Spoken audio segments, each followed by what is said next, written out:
that fixed this week?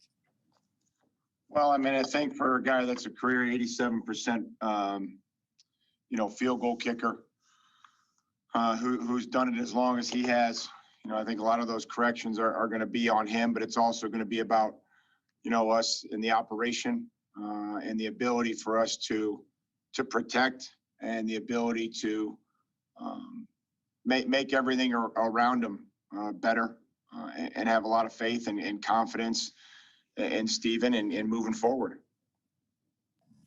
Eric?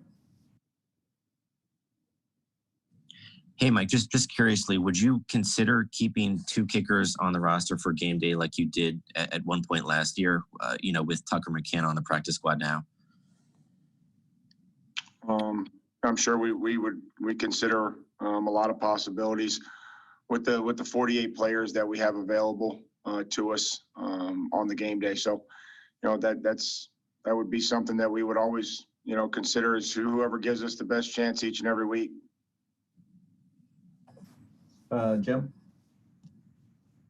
Mike, I guess my question centers more about maybe the maturity of your team and just kind of finding a way to make a play when it mattered most. I mean, is that part of maybe learning from games last season, or is it just a maturity level that when plays need to be made, guys are going to make them, or at least that's your expectation moving forward?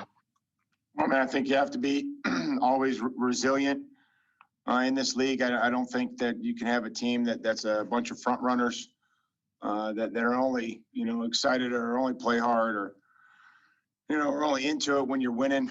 It's tough. It's a long process, and sometimes it's not going to go your way. Sometimes things are going to not look too good, and obviously we've had moments like that before. And it's good to go on the road. It's hard to win in this league. It's hard to win on the road, especially in Denver. And so, I hope that we can embrace those times that are tough and difficult, and then hopefully learn from them and play better. Terry? Mike, when you watched the film, how did you assess how adaveon Clowney did? And I know he played quite a few snaps. Can you talk about, I guess, his presence on the field, what he was able to do?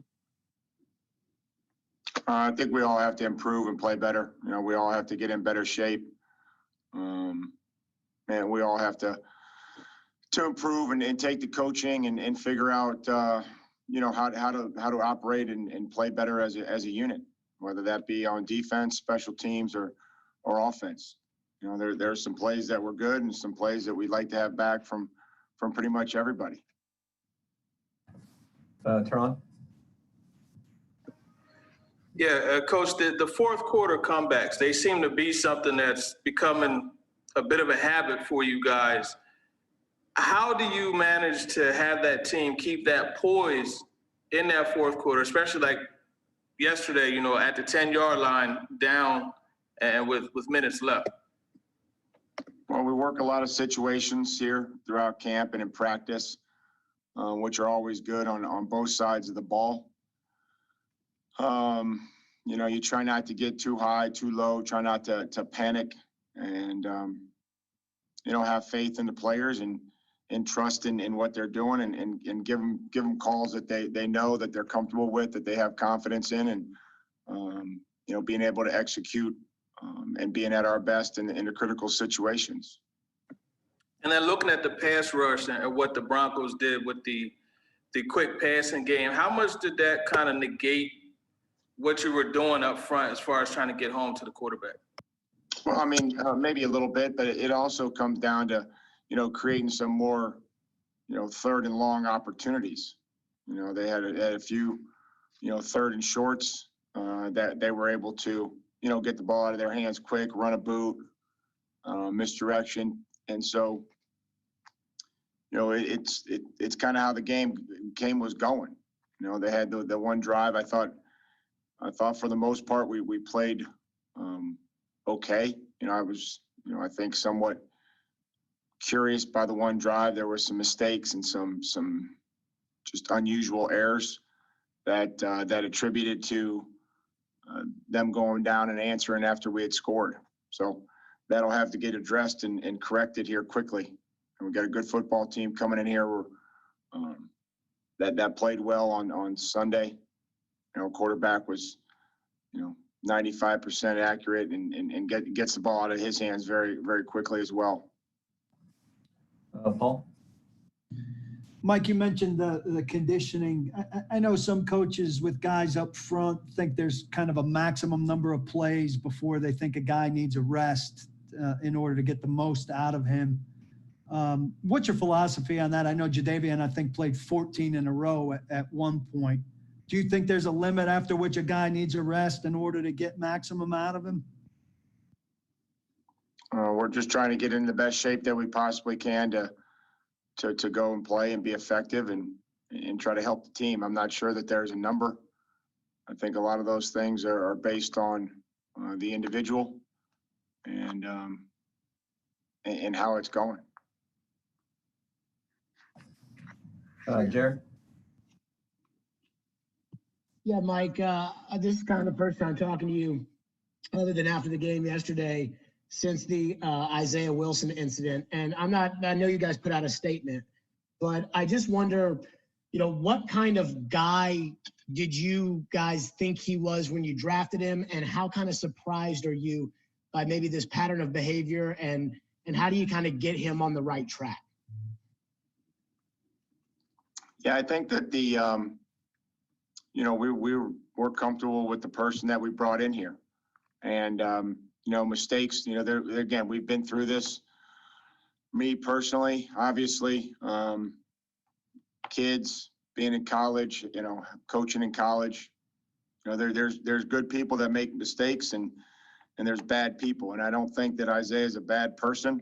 I do think that, we part of what we do as coaches is to be able to, get these guys to help us and help the team win. But it's also about, helping them off the field and how their growth and the maturity and the men that they become. Certainly we're not, we don't condone that type of behavior whatsoever. It's unacceptable, but, as long as, there's an honest effort to improve, we're going to put forth that effort as a coaching staff and as an organization, help any player with any issues that they have. And just on him, we don't really know him like we would say know a Tannehill or a Henry or a KB or somebody like that. What kind of kid is he? I think that Isaiah is he's a good-hearted kid. He's a good-natured kid. He's been, since the time that I've been with him, he's, been engaged in the meetings. But again, having some setbacks and some adversity early on in any player's career can kind of go one of two ways.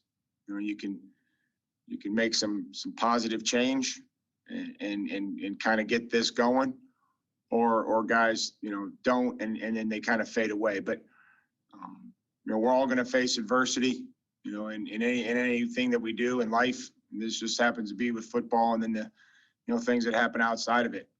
So hopefully we can all come together and help, and Isaiah can improve and start helping the football team.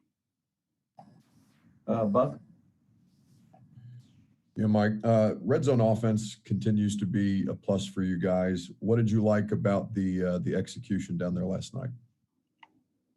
I think guys were dialed in, locked in, and it wasn't easy.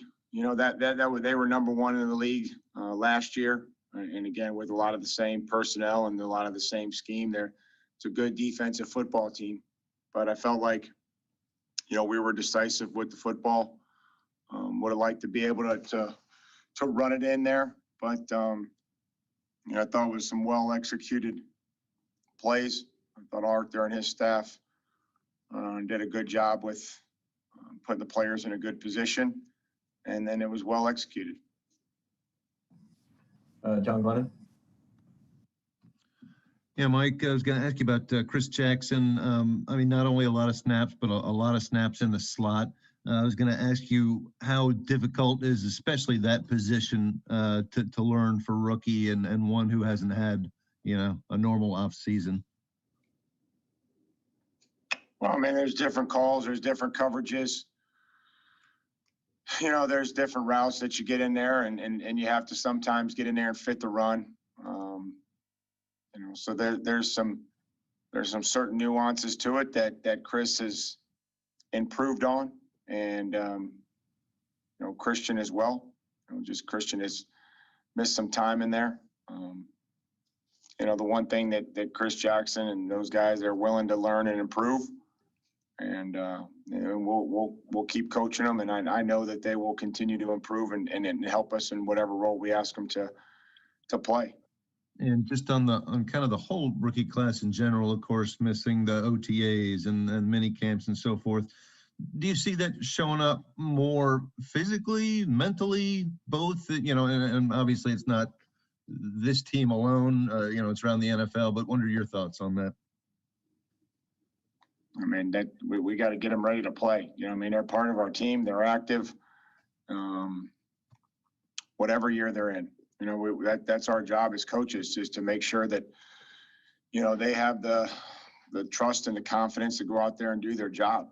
And we've got to do a better job of that all around. Proud of the team, proud of their effort to be able to come out of there with a win. But, we got to improve quickly. Corey? How promising for your passing game that you had? I think 4 players with at least 7 targets, and I think all of them contributed on that game-winning drive. Yeah, at the end of the day, the quarterback's job is to find the guy that's open and get him the ball in a position to catch it and do something with it. And it was good to see, a lot of guys contribute. Whether that be on the first and second down game, or the third down passing game, or even in the red zone, where we're able to find Prue. So it did seem like, Derek had a couple nice receptions, to help us out of there, even on a check down or something. So it was good, and Ryan's able to distribute the ball, and again, it wasn't perfect, but, I thought to get everybody involved was positive. Emily? Non-football related, but I know the league sent out a memo reminding coaches and everyone to wear masks on the sideline. What was game day like in 2020? And is there someone designated to help remind you so you can just focus on the game? No, we don't have a mask coach, Emily, and it's, I think part of the protocol. It's something that everybody, clearly around the league is dealing with, that those protocols are put in place for, the safety of the players and the coaches and the staff. And, we're going to continue to do our best to adhere to all those protocols, whether they be on a game day or here in our building here when we meet and how we practice. And so, I would say I probably have to do a better job of it, just as you're trying to talk and communicate to a player that doesn't have a headset on. It's easy when you're talking to the coaches, but, when you're trying to talk to a player, sometimes that, needs to be taken down and try to talk to them. Steve Lehman? Coach, how good was Corey Davis last night, and how much can an effort like that boost him into helping your passing game this fall? Yeah, I'm really proud of Corey and his effort, his ability, to go and attack the football and really help us there in some big situations. I thought that was, real positive to see. He continued to improve. He's a big target with strong hands. Ran some good routes, and really went up and got the ball down there late when 2 defenders were there. Really bailed Ryan out, I think, and so it was great. And hopefully we can get that from Corey and continue to improve. But it was a big boost last night. And then on a little different note to that, a lot of times you hear coaches say that the biggest improvement comes from game 1 to game 2. specifically without the preseason this year, do you think that's going to be more pronounced? And what are the biggest areas where you need to see that improvement? I wouldn't know, Steve. I've only had 2 of those opportunities this year. This will be 3. But, we have to improve. We have to eliminate some of the mental errors and figure out, why they happened. If they beat you, they beat you. But if you're handing them something easy, or you're, if we're missing blocks because we're going the wrong way, we're going to the wrong person, those are things that we have to get corrected. And then as well on special teams. A few followers here, Coach, and we'll get you out of here. Paul? On the conditioning stuff, Mike, how much is it a matter of in-game conditioning? How much of it is more stuff that you can do during the week in season on top of what you've been doing? To improve on your conditioning? Yeah, the conditioning stuff that you had mentioned in terms of needing to be better conditioned. Well, I think to play in the manner in which we want to play, which is obviously with great effort and finish in all 3 phases, I think it starts with being in condition. And so, we'll continue to do that through practice. And I think the games certainly help. I think that's the realest test that you could get is, at altitude on the opening week. And we ran a lot of snaps. I felt like, our ability to go on the line of scrimmage helped us. Would have liked to have been able to finish those situations, but I think that they felt that when our tempo changed, and again, so that was positive to be able to see. I think we just all have to continue to be mindful of that and take care of our bodies and get ourselves in the best shape that we can. Terry? Mike, are you concerned at all that Rashaan Evans might be disciplined by the league in terms of a suspension, or are you hoping that it'll just be a fine? I'll wait to hear from the league. I'm not sure. Again, I think we talked about that last night, that those decisions, cost the team. And, I know Rashaan is, knows better and let the situation and emotions get the best of him. But, I'm not sure what direction that the league will head. I'm sure we'll know shortly, whatever that may be. Last one, Jim. Like you mentioned, giving Corey Davis the game ball last night. Anybody else that you recognized? We'll probably have a few more guys that we'll recognize. I just think, from a special team standpoint, we continue to get phenomenal punting from Brett. I thought Chris Milton was factored in that game on his punt coverage. Defensively, Jeffrey Simmons, I think, Harold, and again, this is just watching the tape, and I'll get here again with the coaches, and we'll put a bow on Denver, and obviously we're all looking onto Jacksonville. All right, that's a wrap. Thanks, Coach. Thank you, guys.